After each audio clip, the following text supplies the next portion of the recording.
Bonsoir, bonsoir à tous. Vous êtes sur Vendredi libre. J'espère que vous allez bien. Anaïs, comme tous les vendredis, pour vous retrouver pour un sujet fort intéressant dont nous avons hâte de pouvoir échanger avec vous. Et comme à notre habitude, aujourd'hui et à l'heure, nous avons notre cher Gaël. Gaël, comment vas-tu?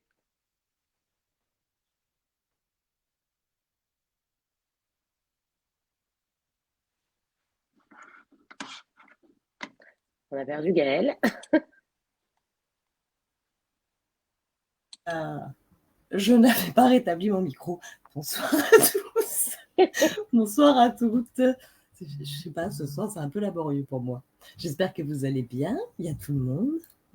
Coucou Mini Gelée, coucou Noémie, coucou Sonia. Ah bah tu vois, moi j'avais Bonsoir des à bugs sur les tous. commentaires. C'est pareil, ça marche d'un côté, mais pas de l'autre, alors je suis un peu perturbée. Ah, là ça va?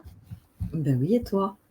La semaine a Eh été bonne? oui, ah oui, super, avec le froid, oui, il y a du beau monde. Coucou Sonia, coucou Marina, coucou Mini Gilet, Noémie, coucou Alexandra, Ed Fleurlis. J'espère que tout le monde va bien. Aujourd'hui, on avait prévu un sujet depuis longtemps, mais fort intéressant. Comme on vous l'a annoncé la semaine dernière, le sujet qu'on va traiter, c'est sur une question qui, je pense, revient quand même assez souvent, dans le sens où est-ce que les mémoires familiales et les secrets de famille peuvent impacter ou non sur notre vie de tous les jours, notre spiritualité, etc. Et c'est vrai que quand on a fait maintenant, il y a un petit moment, notre émission avec Adéline. Adéline a beaucoup de c'est même pas des capacités, mais a beaucoup de sujets qui la passionnent et qui sont toujours très intéressants d'échanger avec elle. Mais c'est tellement des grands sujets et des beaux sujets qu'il était normal que sur justement ce sujet évoqué, qui de mieux qu'Adéline qui nous retrouve pour sa deuxième émission aujourd'hui. Adéline, comment vas-tu? Et coucou tout le monde. Eh ben, ça va très bien. Merci beaucoup. Bonsoir à tous. Quoi, Tu as Adeline? pas... Ça fait longtemps, mais on est super contente de te retrouver. Eh ben, nous aussi. J'avais passé un super moment la dernière fois. Alors, on s'est dit, allez hop, on réitère. Allez, on Bah, c'est ça. recommence. On recommence. Et c'est vrai que c'est ce que je disais là dans l'intro, c'est à chaque fois, t'as tout, enfin, après, voilà, c'est pas péjoratif, mais toi, t'es toujours avec des sujets hyper intéressants, hyper profonds. Et tu vois, on en avait un petit peu parlé de ça en privé, et, et puis là, on s'est dit, bah, on fait une émission, et puis qui de mieux que toi?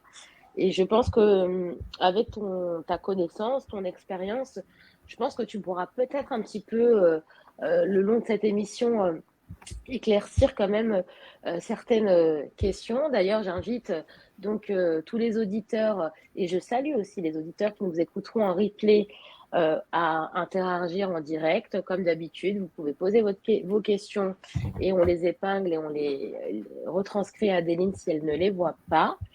Et je pense qu'elle se fera un plaisir d'y répondre. Le fait, enfin ça, c'est un sujet quelque part assez large, parce que c'est vrai que des fois, quand on a des problématiques, je ne sais pas si ça va te parler, mais on dit souvent, oui, mais mon père était comme ça, oui, mais ma mère était comme ça, et on remet toujours un petit peu cette façon de, tu sais, de transposer la responsabilité sur quelqu'un d'autre. On Donc, rejette est-ce la que faute, toujours. voilà. Est-ce que ça fait partie des sujets que tu abordes? Et juste par contre, un peu pour ceux qui ne te connaîtraient pas encore, bon, nous, on te connaît, mais si tu pouvais dans les grandes lignes te représenter, Adéline? Oui, bien sûr. Alors juste pour revenir quand même sur ce que tu as dit, sans parler de responsabilité, il y a forcément des transmissions, hein, qui se font. Moi, je préfère ce terme-là, hein, quand on dit: «Oui, papa a fait ci, maman a fait ça». Évidemment, hein, qu'il y a des choses qui se transmettent. Pour autant, pour moi, ce n'est pas, mettre la responsabilité sur quelqu'un d'autre. Voilà. Mhm. Donc quant à ma présentation, donc, je suis Adéline Castel-Leproust. En effet, j'ai plusieurs cordes à mon arc. Donc, je suis à la fois médium, je suis coach, mentor et formatrice, écrivaine également. Et j'ai vraiment une grande passion qui est l'humain. Et pour ça, j'aime l'étudier, on va dire, sous toutes ses formes et sous toutes ses capacités. Et c'est pour ça que j'ai plusieurs formations, en plus de mes capacités médiumniques à mon actif, que sont la psychogénéalogie, la préparation mentale, le coaching en neurosciences, les archives akashiques, etc., etc. Parce que j'aime approfondir l'humain vraiment sous toutes ses dimensions et j'aime le connaître à la fois sous l'aspect inconscient et invisible. Et c'est aussi ce qu'on traitera aujourd'hui. Et sur l'aspect, on va dire, beaucoup plus terre à terre d'un point de vue émotionnel, d'un point de vue scientifique, d'un point de vue neuronal et physique. Et dis donc, tout ça, et tu arrives à gérer tout ça? Écoute, oui, faut croire. Faut croire parce que je suis ici à en parler, donc j'essaye de le faire au maximum en tous les cas. En tout cas, ce qui se sent, c'est que tu es très axé quand même, c'est hyper valorisant, mais tu es très axé sur l'humain quelque part. Ah Avant bah tout ce oui, qui de est toute façon, spirituel, c'est vraiment l'humain, et du coup, tu allies aussi le côté scientifique. oui, totalement, totalement. Ça, Après, c'est souvent, j'explique aux personnes que la spiritualité, vraiment l'étymologie du mot spiritualité, ça veut dire le souffle de vie, la vie. Donc en fait, quand on reprend un petit peu ces bases-là, finalement, je trouve ça très intéressant d'étudier à la fois l'univers, l'humain sous toutes ses formes et comment ça s'agence en fait dans notre organisme et notre vie de tous les jours. Ce qui est bien avec toi, c'est que tu es vraiment une passionnée, par contre. Oui. Ah oui. Quand tu parles, quand tu expliques les choses, on sent que tu les vis en même temps. C'est hyper agréable. Hein, c'est hyper agréable. Ah bah tant mieux. Je replonge dans l'émission qu'on a fait il y a quelques mois et je me dis, ouais, c'est toujours ce truc qui t'anime, tu sais, on sent que tu vis les choses, que ça te passionne. Oui, totalement. Et puis, de toute façon, je pense que pour faire ce métier à long terme, il faut vraiment être passionné. Parce qu'on voit beaucoup de choses, parce que c'est aussi très fatigant sur plein d'autres aspects. Mais moi, je suis tellement en effet passionnée de tout ce que je découvre et on a tellement à découvrir en long, en large et en travers dans notre vie, dans notre univers. T'es jamais blasée. Ah bah non, je suis jamais blasée totalement. Et en effet, quand j'ai fait le tour d'une question, et ben, je vais en aborder une autre, et c'est ce qui me permet aussi vraiment de faire des liens aussi avec tout ce que j'ai connu avant. Donc c'est ça qui est génial. Voilà. Et mais c'est génial. Écoute, merci en tout cas, voilà, d'être présente pour ce sujet ce soir. Adéline, donc là, on va être quelque part axé sur l'humain, puisque la famille. Oui. Qu'est-ce que tu entends quand on parle de liens familiaux, secrets de famille? Est-ce que tu dissocies les deux, tu vois, les deux titres, ou est-ce qu'il y a un lien, même invisible, qui lie cette thématique? Comment tu abordes le titre de cette émission? Bah, les mémoires familiales, déjà, en effet, on va quand même rappeler un petit peu ce que c'est. C'est vraiment les transmissions à la fois conscientes et inconscientes que l'on a au travers de notre famille et d'une manière un peu plus large de notre arbre généalogique, hein, qui peut remonter à des milliers d'années. Mais en général, on se focus quand même sur 3-4 générations, 6 à les grands max, ce qui est déjà pas mal à aborder. Il y a déjà beaucoup de choses à aborder en termes de mémoire familiale. Et les secrets de famille, ça fait partie des mémoires familiales, bien évidemment. Hein, c'est-à-dire, ce sont ces aspects qui ne sont pas dits dans une famille et qui, malheureusement, se répercutent sur notre vie. Hein, on l'abordera bien évidemment, et sur nos descendants, puisque tout ce qui n'est pas dit se matérialise quelque part dans notre vie ou dans nos actions, ou encore, des fois, dans certaines maladies, malheureusement. Oui. Ah oui, les maladies. Ah, c'est vrai. Ça. Oui, alors du coup, est-ce que le questionnement que j'avais, c'est quand on parle de mémoire familiale, est-ce que on y inclut, c'est toujours suppositoire, hein, tu vois, mais est-ce qu'on y inclut... C'est bizarre. C'est bizarre par l'expression. Vous avez entendu? Et m'en voulez pas, je suis dans les médicaments en ce moment, je n'en peux plus, ok? Ah bah on voit. Tu vois, Adélie, ça n'a pas changé de la première émission. Pardon. Non, du coup, pardon. Je me suis entendue après, c'était très étrange dans mon oreille. Mais bon, allez, c'est pas grave. Les petits sont couchés, les 21h, on reprend. Les mémoires familiales, si tu veux, il y a quelque chose d'héréditaire. Et parce que Gaëlle a soulevé le côté maladie, est-ce que quelque part, dans ce côté-là, il y a quand même ce côté génétique? Je ne sais pas si je C'est-à-dire m'exprime bien. C'est-à-dire que comment, par exemple, on dit on a des maladies héréditaires, Oui, totalement. tu Ça vois? existe, hein, c'est scientifiquement prouvé. Voilà. Et on entend dire, par exemple, des praticiens, c'est pas pour cibler quelqu'un, hein, je suppose, qui disent oui, mais il faut aller guérir cette mémoire-là pour ne plus que, par exemple, cette maladie-là, exemple, hein, ou ce symptôme-là revienne dans les futures générations. Tu vois ce que je Oui. veux dire? Il y a quoi? Il y a un oiseau là? Enfin, Non, c'est mon volet qui se ferme tout seul, je suis désolée. Ah, pardon. Il y a rien. Tu Donc, vois, je retrouve la télécommande du volet. est-ce que ça fait partie des choses sur lesquelles tu vas aller chercher justement des réponses? Alors, pas forcément. De toute façon, d'un point de vue purement médical, je fais toujours extrêmement attention quand même à ce que je dis et ce qu'on peut voir, etc. Donc moi, je mettrai beaucoup plus de nuances, hein, bien évidemment, dans ces propos. Par contre, d'un point de vue purement généalogique, et en tous les cas, dans cette discipline qui est la psychogénéalogie, il est reconnu que quand il y a des maladies qui se perpétuent dans l'arbre, et donc, du coup, qu'on retrouve Et on donc, va dire, plus d'ancêtre en ancêtre d'une manière répétitive, et j'insiste lourdement, d'une manière répétitive, il est dit que, en fait, il y a un message à transmettre et qu'il y a une mémoire émotionnelle qui n'a pas été résolue. Notamment. On observe d'ailleurs très régulièrement dans les arbres généalogiques, par exemple, des crises cardiaques qui surviennent quasiment jour pour jour ou d'année en année avec certaines personnes de la famille, et ça continue de se perpétuer. On ne comprend pas pourquoi. Et là, uniquement dans le cas de répétition de schémas et dans en pleine conscience de ça, et j'insiste lourdement là-dessus, je pense qu'il est en effet extrêmement important d'aller regarder un petit peu qu'est-ce qui s'est passé, quelle est la première personne finalement, et quelle est la mémoire émotionnelle qui s'est cristallisée et qui fait qu'en fait, les descendants perpétuent une mémoire inconsciente qui cherche tout simplement à être résolue. Puisque l'objectif de l'arbre transgénérationnel, de l'arbre généalogique, c'est de survivre. Donc, pour ça, il agit vraiment comme un système. On parle de système familial. Il agit comme un système où l'objectif est la survie et la vie de l'arbre et de la famille, du coup, et du clan familial. Donc, l'objectif, c'est quoi? C'est de donner des indices quand il y a des émotions qui ont été mal vécues, pas résolues. Donc, c'est donner des indications aux personnes qui suivent pour aller résoudre le conflit. Et donc, les maladies, en effet, en font partie. Mais il n'y a bien sûr pas que ça comme indice à aller regarder. D'accord, merci. Mais donc, on va rester sur les mémoires. On ira après sur les secrets de famille, puisqu'on dissocie quand même si elles sont liées, on dissocie les deux. Oui. Mais tu vois, la question que je me pose sur qu'est-ce qui fait qu'à un moment donné, tu comprends, tu reçois quelqu'un, je suppose, qui te parle de quelque chose et tu vas aller voir les mémoires.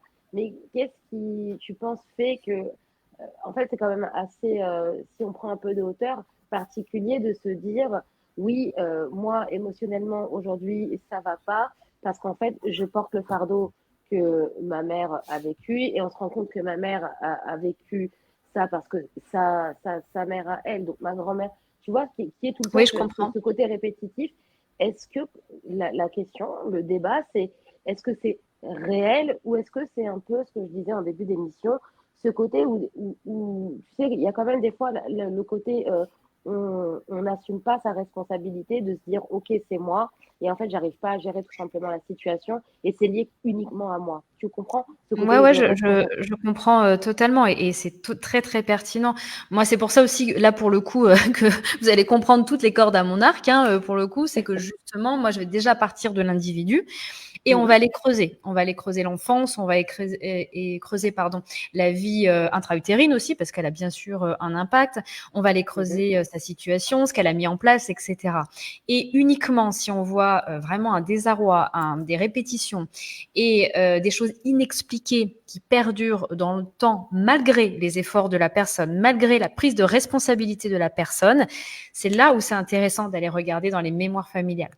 Moi, je sais que c'est pas du tout la première chose que j'ai regardée. D'ailleurs, j'y suis venue entre guillemets assez tard, on peut dire ça comme ça, même si je suis pas très vieille, mais j'y suis venue beaucoup plus tard.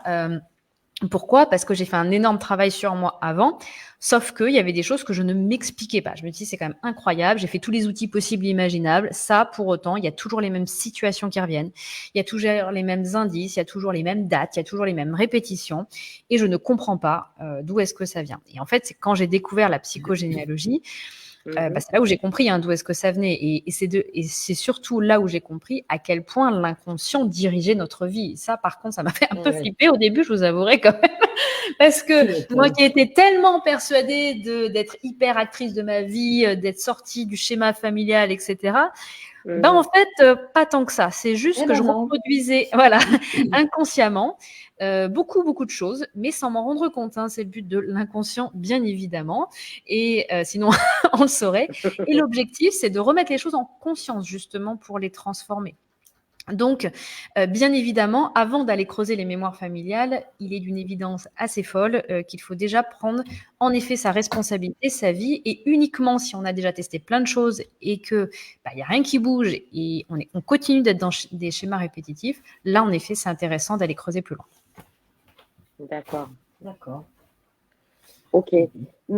Mais alors une autre question par rapport à ça, est-ce que ça fait partie d'une prestation à elle toute seule, tu vois, je sais pas, je dis n'importe quoi, c'est toi la pro, c'est toi la spécialiste, mais analyse des mémoires familiales, est-ce qu'on peut faire une prestation concernant ça, ou est-ce que, moi de revenir sur ça, mais tu vois, comme toi, tu as aussi cette capacité à aller chercher les vies antérieures, est-ce que c'est pas ça qui aussi te permet de connaître un peu le livre historique de la généalogie de la personne que tu as en face? Alors, en effet, il y a concrètement parlant, il y a une méthode qui est très reconnue. Il y en a même 2 très connues, donc les constellations familiales au passage, qui sont là aussi pour aller montrer quelles sont les mémoires familiales qui perdurent ou les traumas émotionnels qui ont eu lieu. Donc ça, c'est des choses que je ne fais pas, mais en effet, j'ai déjà expérimenté et tout le monde connaît cette fameuse série turque depuis depuis maintenant 2 ans, qui est le chemin d'Olivier. Et donc, du coup, il y a également des psychogénéalogistes. Alors là, le travail est beaucoup plus long et ça demande évidemment un investissement qui est énorme. C'est ce pourquoi j'ai été formée, mais moi, j'ai décidé de le faire autrement. Je vais expliquer pourquoi après. Donc, quand tu es psychogénéalogiste, concrètement parlant, tu peux avoir une dizaine de séances où il faut aller toi-même aller chercher des informations sur tes ancêtres, aller chercher des choses dans les archives, etc., etc. Ou même sur des applications. Maintenant, vous savez, il y a des applications pour aller retrouver les ancêtres, etc., etc. Tout à fait. Donc ça, c'est une méthode pour essayer de creuser ce qui dysfonctionne. Donc là, on est sur du purement factuel. On est à la fois sur les souvenirs de la personne. Et là, c'est pareil, ce sont des souvenirs. Donc, c'est restitué de la manière dont la personne a vécu, que ça soit les traumas ou les choses positives, bien évidemment. Ça n'enlève pas le fait que des fois c'est pas totalement comme ça que ça s'est passé aussi, c'est le problème de raconter des choses avec des souvenirs. Et puis il y a la partie où on va aller creuser davantage avec les parents, les grands-parents, ceux qui sont encore vivants et essayer de remettre un peu le puzzle en place. Moi personnellement, étant donné que je pratique beaucoup les archives akashiques et que c'est mon gros aussi de mon travail, j'ai décidé de faire les mémoires familiales en effet autrement et en effet des fois de le faire coïncider avec les vies antérieures, puisque on voit des fois que les blocages d'une se perpétuent de vie antérieure en vie antérieure, mais très souvent que les mémoires familiales en fait constituent un espèce de réseau par-dessus en fait les vies antérieures. Donc ça c'est mon travail d'aller démêler tout ça, bien évidemment. Je veux faire peur à personne sur tout ça. C'est ce que j'allais dire. C'est un métier. Ça, oui, là, pour le coup, c'est vraiment un métier. Et moi, j'ai décidé de mêler dans mes prestations à la fois de la psychogénéalogie, puis ensuite d'aller voir la source de la problématique au sein des archives akashiques et ensuite de libérer la mémoire bloquante. Bien évidemment, quand on fait une prestation de ce type-là, il faut absolument cibler, hein, parce que dans une vie et en psychogénéalogie, comment vous dire que les mémoires familiales, on aborde absolument tout, notre rapport au travail, notre rapport à l'argent, notre rapport à nous-mêmes, notre rapport au corps, notre rapport à qui je suis, bon bref, etc., etc. Vous imaginez bien que c'est un travail titanesque d'aller rechercher toutes ces informations-là et on ne les aura jamais toutes, bien évidemment. C'est surtout après aller trier du coup ce qui nous intéresse dedans. Tout à fait, tout à fait. Après, je pars du principe qu'à partir du moment où on a une information, bon, c'est qu'il faut aussi en faire quelque chose, mais il y en a tellement, en effet, qu'il faut aller cibler. Ouais. Tout à fait. Oui, pardon. On a perdu Anaïs. Non, mais j'écoutais et justement, il y a Alexandra qui disait, je pense que creuser la psychogénéalogie et les vies antérieures sont complémentaires. Et du coup, c'est ce que tu expliquais. Oui. Moi, le côté où, comme tu le dis, il y a beaucoup de choses à faire. On est d'accord que là, on est quand même aussi dans quelque part, enfin, non, complètement dans l'accompagnement et qu'aussi pour aviser les gens, je pense pas que c'est en une séance que les choses se débloquent. Alors, ça dépend pourquoi et ça dépend la problématique. Des fois, on arrive à aller vraiment... Après, je passe beaucoup de temps sur mes séances. Hein. C'est-à-dire que qu'en effet, quand on passe des séances de mémoire familiale sur une problématique, mais encore une fois, c'est très ciblé, hein, j'y passe 3 heures. Donc déjà, on y passe un petit peu de temps quand même. Et ensuite, grâce aux archives akashiques, parce que moi, c'est vraiment un outil que j'adore et vous le savez, hein, j'en fais la pub à chaque fois. Mais parce que quand c'est bien pratiqué, je trouve ça magique. J'ai encore eu le témoignage tout à l'heure et d'une personne qui a testé ça et elle m'a dit cette phrase qui pour moi est magique, mais je trouve ça tellement entre guillemets vrai dans ce que je vois des archives akashiques. Elle m'a dit ça fait on a justement travaillé sur une mémoire familiale et elle m'a dit ça fait 20 ans que je vais chez le psy, j'arrive pas à sortir tout ce que je voulais sortir à mon père. Là, 2 jours après ton soin, je lui ai sorti tout ce que j'avais besoin de sortir. Et qu'est-ce que ça fait du bien, quoi. Ça m'a enlevé un poids. Et pour moi, après, j'ai envie de vous dire, si elle n'avait peut-être pas fait ses 20 ans de psychothérapie avant, peut-être qu'elle n'aurait pas réussi à mettre ce point final là, ici. Voilà. Ça, c'est fortement possible aussi, bien évidemment. Hein, je dénigre pas du tout ça. Mais ce que je veux dire, c'est que ça vient vraiment lever des choses pour moi qui sont incroyables, quoi. Et je les pratique pour moi-même très régulièrement.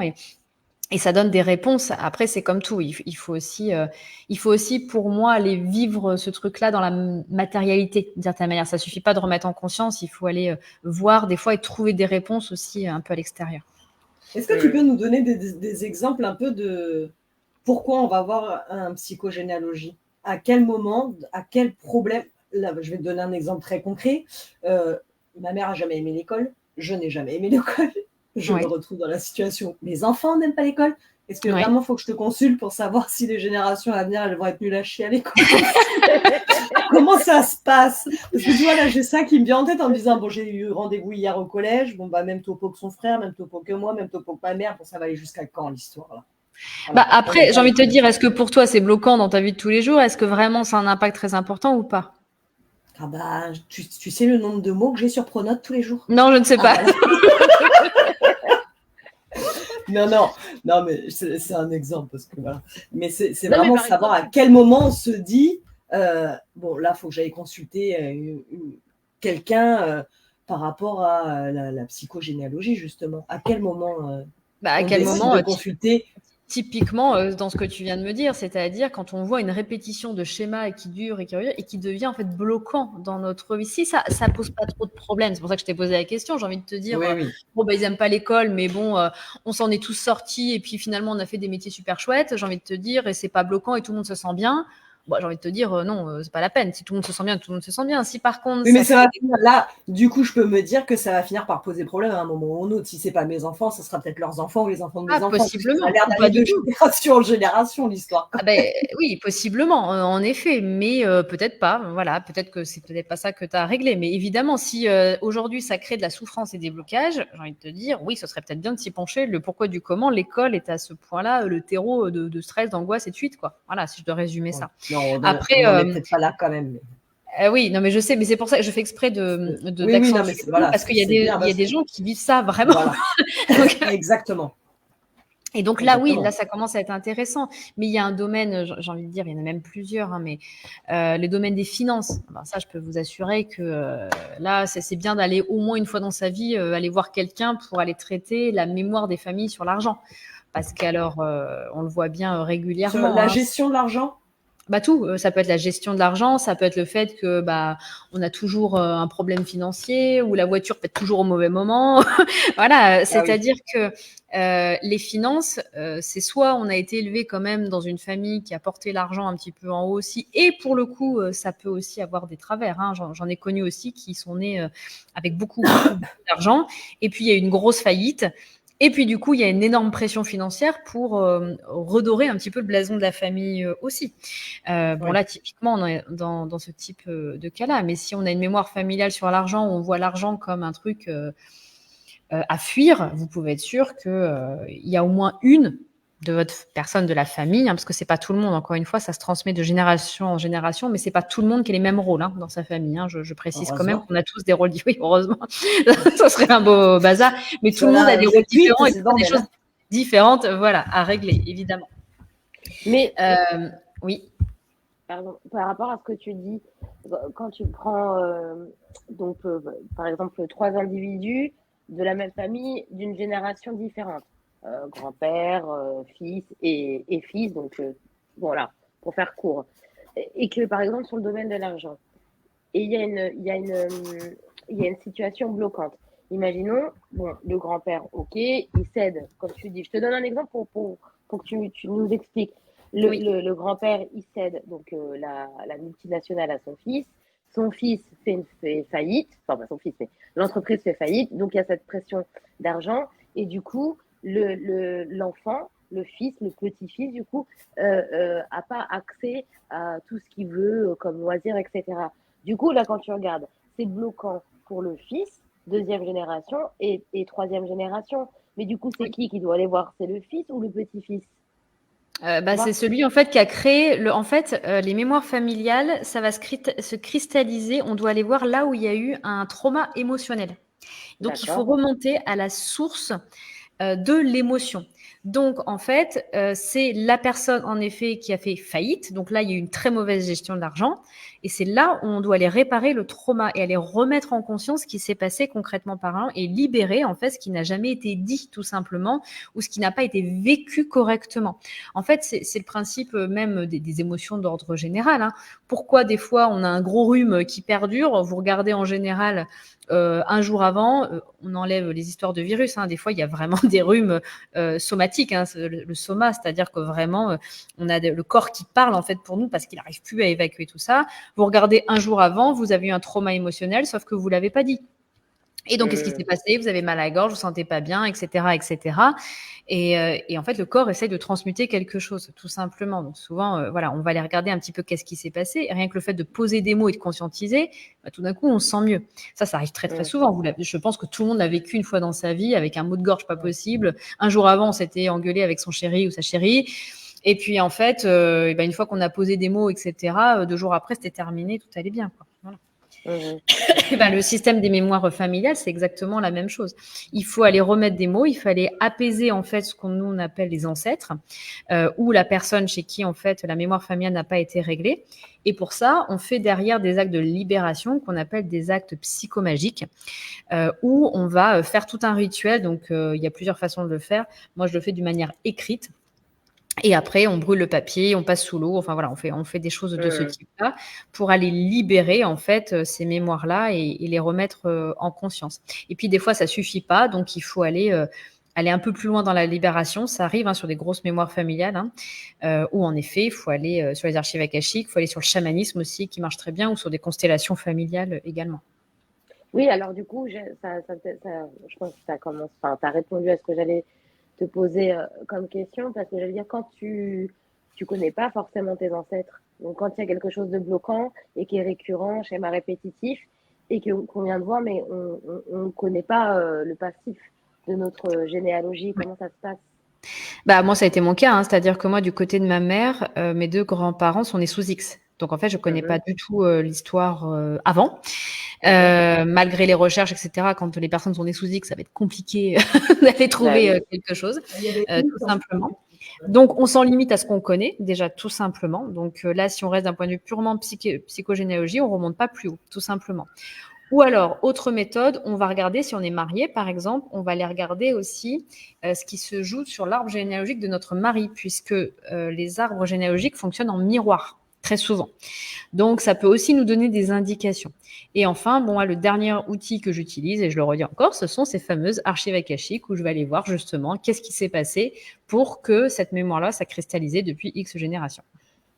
D'accord. Oui, parce que du coup, comme toi, tu as accès aux archives, tu as, une banque informelle, si tu veux, un peu plus consistante que. Tout à fait. Donc, quelque part, quand même, au-delà de l'humain et de l'accompagnement, tu as quand même ce côté médiumnique, monde Ah bah invisible qui oui, t'accompagne. ah bah bien sûr. Moi, ça m'aide énormément, Non, mais évidemment. parce que tu sais, quand D'ailleurs, il y a une question d'Alexandra, mais tu sais, quand tu parles justement de. Enfin, que je dis, c'est pas toi personnellement, mais quand on parle de psychogénéalogie, constellation familiale, ces choses-là, ça fait c'est très médecin, très psychologie. Donc, on Oui, n'a pas l'impression qu'il y a ce côté, si tu veux, subtil, tu vois, monde oui, subtil. oui. Et là, c'est vrai que toi, tu te réfères quand même souvent aux annales akashiques. À preuve du contraire, il n'y a pas encore de livre écrit, le Becherel des akashiques. Donc, c'est quelque part, c'est un plus Oui, quand on a totalement. parce que, est-ce que justement, des gens, c'est pas le mot que je veux utiliser, mais par exemple, moi, je suis médium, je canalise des énergies, mais j'ai pas accès aux annales. Est-ce que moi, je pourrais aider les gens accompagnés dans ce genre de pratique? Bah oui, avec ta médiumnité. Si tu es très OK avec ça, j'ai envie de te dire, tu peux totalement l'utiliser. Tout à fait. D'accord, ok. Et donc là, justement, c'est Alexandra, merci Alexandra pour ta participation. Quelle est la différence entre les constellations, donc je pense constellation familiale, et Oui. la psychogénéalogie?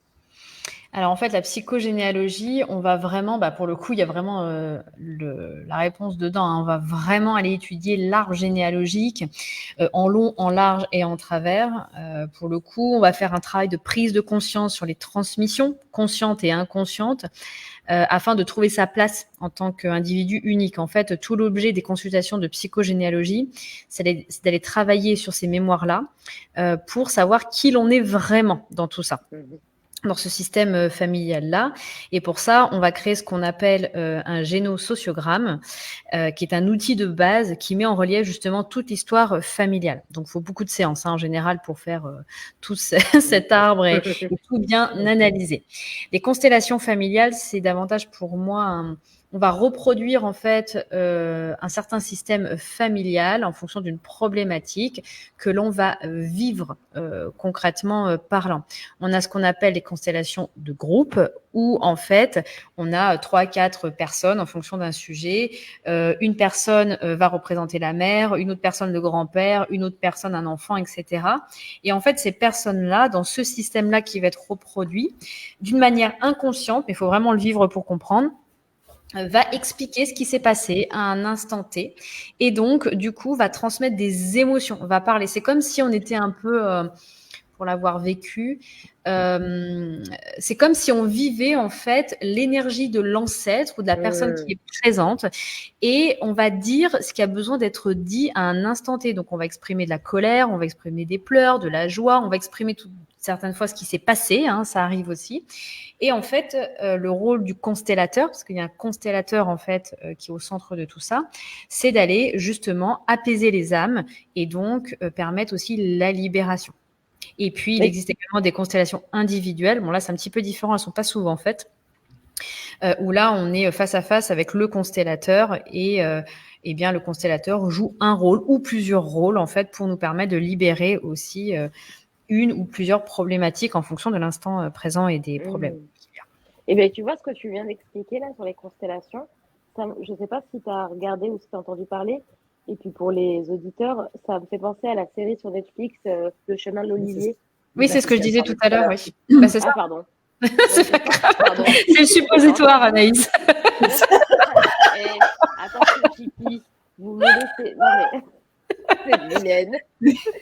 Elle a dit que c'était le sujet depuis quelques années avec ce film turc. Tout à fait. Mais c'est ça, c'est le chemin de l'Olivier, c'est des constellations familiales. Voilà. La psychogénéalogie, on est davantage, pour moi, dans une approche, j'ai envie de dire thérapeutique, mais je pense que vous allez me comprendre. Comme si un peu on allait voir son psy, hein, on va dire ça comme ça, et qu'on allait analyser. Donc il y a bien sûr une partie mentale, évidemment, une partie retranscription d'événements, une partie recherche d'informations, etc., qu'il n'y a que très peu dans les constellations qui se vivent davantage intensément pour le coup. Mais tu sais quoi, Adéline, viens, on fait une série sur la psychogénéalogie. Hein. Ouais, sur Netflix. Ah oui, il y aurait de quoi faire là. Hein. Il y aurait quoi faire dans ces cas. Non, mais c'est intéressant de voir que quand même, indirectement, parce que tout le monde n'est pas branché spiritualité, que même le monde du cinéma, quelque part, se sert toujours un peu de ce côté-là. Donc, il y a une part de secret aussi dans notre monde. C'est assez déconcertant. Il y a Noémie qui dit les mémoires de deuil non apaisées aussi avec les ancêtres, entre guillemets, mal morts ou fantômes, qui s'expriment sur plusieurs générations et sujets créés, peur de l'abandon, différents blocages, problèmes de comportement ou même de maladie. Oui, en fait, ça, pour essayer de résumer un petit peu ça, on a le syndrome, ce qu'on appelle le syndrome du gisant, on a les enfants de remplacement.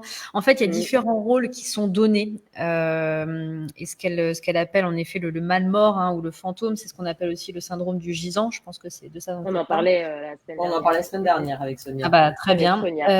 Et en fait, c'est une personne qui a été désignée d'une manière inconsciente. Encore une fois, j'insiste sur l'inconscient, qui va venir terminer en fait ce que n'a pas vécu un mort un petit peu injustifié. Par exemple, quelqu'un qui est mort, on ne sait pas pourquoi, d'une manière très violente. Eh bien, on va chercher de manière inconsciente à ce que la nouvelle personne, donc le gisant, hein, c'est comme ça qu'il s'appelle dans la psychogénéalogie, vienne terminer quelque chose. Le problème du syndrome du gisant, ça génère, on les reconnaît dans les familles parce qu'en fait, ils ressemblent vraiment à des morts vivants. C'est terrible ce que je suis en train de vous dire, mais pour en avoir vu quelques-uns, on les reconnaît.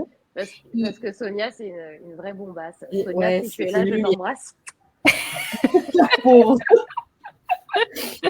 Elle a rien vu de mort vivant. Non, mais ceci dit, elle a évolué, elle a terminé ce pourquoi elle était venue faire.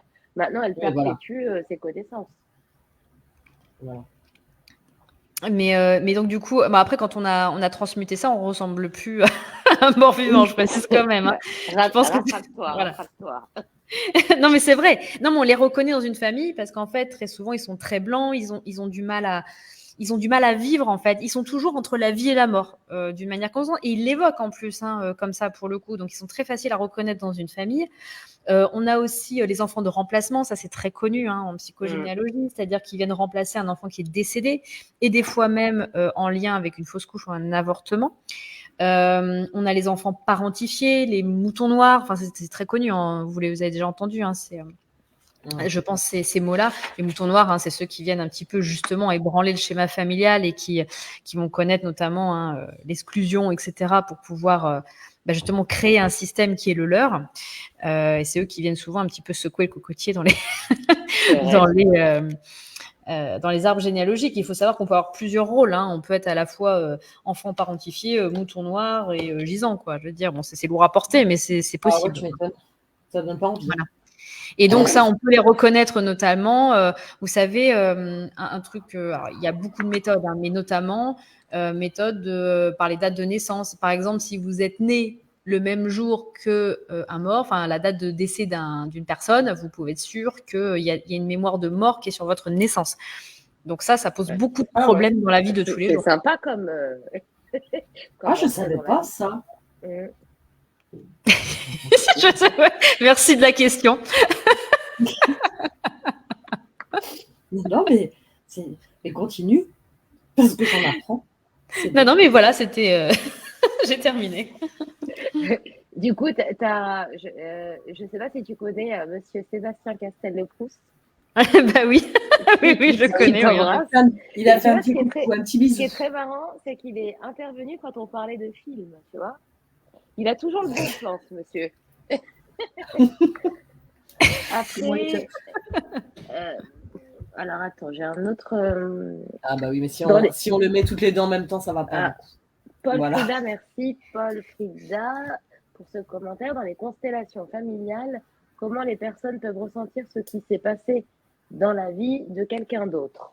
Ah oui, bah alors ça, c'est une grande question, mais même moi, ça m'interroge toujours cette question.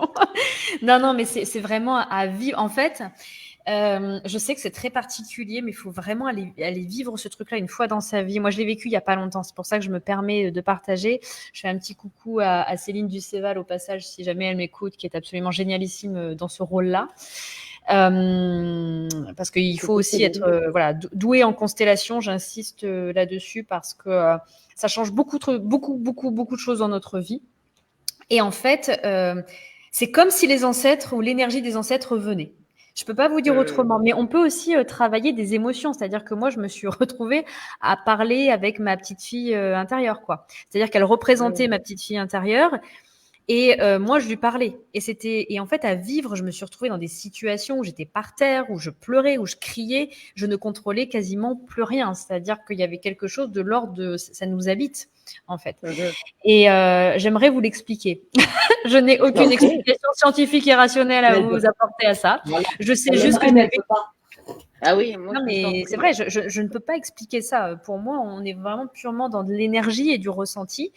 Il y a des choses comme ça, j'aimerais vous apporter une explication rationnelle, mais je n'en ai pas. Tout ce que je sais, c'est que ça marche formidablement bien.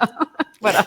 Non, mais après, c'est honnête de ta part. Et Ah ben non, mais je ne sais pas s'il y a des gens qui veulent l'expliquer, parce que je ne suis pas constellatrice. Hein, oui, voilà, je suis après, toute oui. Dire aussi, constellation, c'est quand même un domaine à part entière. Et je pense qu'on fera une émission sur ça. Mais toi, c'est vraiment les mémoires familiales. On savait, hein, parce que je me rappelle très, très bien. En privé, tu disais, par contre, c'est pas les constellations, parce que c'est vrai qu'on peut vite faire l'amalgame. Oui, et c'est complètement différent. Même si on traite finalement le même sujet de fond, hein, totalement. Mais c'est une méthode différente. Voilà. Il y a Sonia qui dit merci les filles. Il y a Henri Villard, coucou Henri, j'espère que tu vas bien. Oui, un peu de retard. Il y a Alexandra qui dit je suis d'accord, les constellations, il faut le vivre. Et donc, du coup, donc les constellations, on a quand même compris parce que tu nous as éclairé, tu connais quand même. Donc tu as super bien expliqué et c'est fort intéressant. Mais sur les mémoires, donc on a bien, enfin, de ce que je comprends, c'est qu'il y a un travail de fond. Quand je dis de fond, c'est vraiment pour aller creuser, chercher et que tout ne se fait pas en une fois selon la problématique pour laquelle on vient. La dernière question par rapport à ça, par rapport aux mémoires, parce que c'est quand même un sujet qui est dans l'ambiance générale de notre pays. Mais tu vois, les finances, ça voudrait dire que demain, tu vis, par exemple, tu as un salaire, et tu vois que tes parents, ta famille a toujours travaillé. En fait, ce qui est intéressant, c'est comment ça se met en place dans la matière. Et tu as toujours, par exemple, des galères financières, donc ça te bloque. Mais tu travailles tout le temps. Et donc ça peut venir d'une mémoire familiale. Ah bah oui, totalement. Moi j'ai d'ailleurs l'exemple concrètement parlons de mon mari, hein, où faut si jamais il veut intervenir là-dessus, franchement son témoignage sera précieux. Sébastien, Sébastien, si tu es là, viens. Non, mais ça c'était absolument incroyable. Donc Sébastien donc a un papa biologique, mais qu'il n'a pas connu ou très peu connu, et il a un papa adoptif. Son papa biologique, donc on a appris après son décès, donc il est décédé il y a peu de temps maintenant, il y a environ 2 ans, je crois, de mémoire, c'est ça, 2 ans. On a appris toute sa vie, concrètement parlant, juste avant. Eh bien, d'une manière totalement inconsciente, il a reproduit quasiment à l'identique sa vie. Moi, je trouvais ça incroyable, et notamment d'un point de vue financier, sans s'en rendre compte, parce qu'il existe, et j'insiste lourdement sur ce terme-là, un lien de loyauté fort avec son père. Donc, les liens de loyauté, on va y revenir après si vous avez des questions, parce qu'on peut vite les déceler, en fait, dans une famille. Nous avons tous des liens de loyauté, de fidélité. C'est-à-dire qu'on reproduit inconsciemment des schémas familiaux pour cohorter à ce que l'individu, l'ancêtre, souhaite voir de nous ou souhaite nous voir faire perdurer. Et notamment, le papa biologique de Sébastien avait des gros soucis financiers. Et Sébastien, typiquement, il avait beau faire tout ce qu'il voulait, mais c'était incroyable à voir. Il y avait toujours des blocages financiers jusqu'à s'épuiser complètement la santé, jusqu'à ce qu'on découvre qu'en fait, il y avait un gros souci là-dessus. Et donc complètement inconscient, et on est bien d'accord qu'il n'avait pas de rapport avec son père biologique. Non, aucun. Et c'est-à-dire qu'il l'a connu jusqu'à ses 4-5 ans de mémoire, je crois, mais il n'en a aucun souvenir. Et pour autant, inconsciemment, il reproduit des schémas. Et voilà, et il reproduisait, en fait, sans s'en rendre compte, certains schémas inconscients. Pas tous, heureusement, hein, bien sûr, mais certaines choses. Il y a des fois, c'est pas une manière d'élever ses enfants qui fait que tes enfants sont comme ça, mais vraiment une mémoire inconsciente. Mais c'est pour ça que j'insiste lourdement sur l'inconscient, parce que bien évidemment, si ce n'était entre guillemets qu'une façon d'élever, qui joue, bien évidemment qu'elle joue, hein, parce que sinon on va tous arrêter d'élever nos gosses, je pense que c'est clair. L'objectif. Pour mort, démerde-toi maintenant. Mais ça, j'ai envie de dire, c'est limite conscient. C'est-à-dire qu'on sait tous, on a tous ces phrases en tête. Moi, je sais que mon papa, par exemple, il dit tout le temps, il faut travailler dur pour gagner de l'argent, quoi. Voilà, par exemple, on l'a tous un peu en tête, ce truc-là. Ou alors, il y a dans d'autres familles, de toute façon, nous, on mélange pas les torchons et les serviettes, sous-entendu, voilà, on mélange pas. Voilà. Bon, c'est des phrases comme ça qui nous ont bercés, mais qui consciemment, du coup, quand même, nous font voir, par exemple, l'argent ou les autres, hein, d'une manière générale, nous font voir, en fait, l'argent d'une certaine manière. Par contre, en effet, il y a des transmissions inconscientes et c'est là où, en fait, j'engage beaucoup de gens à aller faire un vrai travail de fond là-dessus, puisque on ne s'en rend pas compte, tout simplement. Oui, c'est ça que j'allais dire. Comment ça se fait ça, c'est ma curiosité, hein, pardon, Adeline, mais que le conscient ne prime pas sur l'inconscient, puisque on est capable de se dire, c'est répétitif. Attends, je me mets comme ton mari, il a mis tout en œuvre, il a charbonné, et ça, tu vois, c'est comme, donc il met en conscience et matérialise ses actions. Tu vois, souvent on dit, mets-toi en action pour recevoir, pour faire, pour avoir. Mais du coup, là, ce qui est très paradoxal, c'est que le conscient, il est actif et il est là, mais c'est quand même l'inconscient qui prédomine, ça veut dire. Ah bah oui, mais c'est quand même connu que dans notre cerveau, on a quand même 70 à 80% d'inconscient. C'est bien pour ça qu'on nous engage. Non, mais c'est vrai, hein, c'est bien pour ça qu'on nous engage à aller travailler sur notre inconscient. C'est parce qu'en fait, il prédomine, en effet. Mais parce que tout ce qu'on fait dans notre vie passe très vite dans l'inconscient, déjà d'une manière générale. Je veux dire, apprendre à manger, à boire, à parler, tout ça, déjà rien que ça, c'est de l'inconscient. Je veux dire, on n'y fait plus attention. Respirer, oui. Bah oui, non, mais rien que ça. Voilà. Et puis après, bien sûr, il y a tout ce qui est transmission. Et oui, alors pour moi, ça c'est sûr, hein, l'inconscient prédomine sur le conscient. C'est pour ça que je vais vous citer du coup une citation si je peux me permettre, de Carl Jung, qui est un médecin et psychiatre suisse, pour faire comprendre concrètement parlant ce qu'on est en train de raconter, parce que je trouve que ça résume parfaitement bien les choses. Tant que vous n'aurez pas rendu l'inconscient conscient, il dirigera votre vie et vous appellerez cela le destin.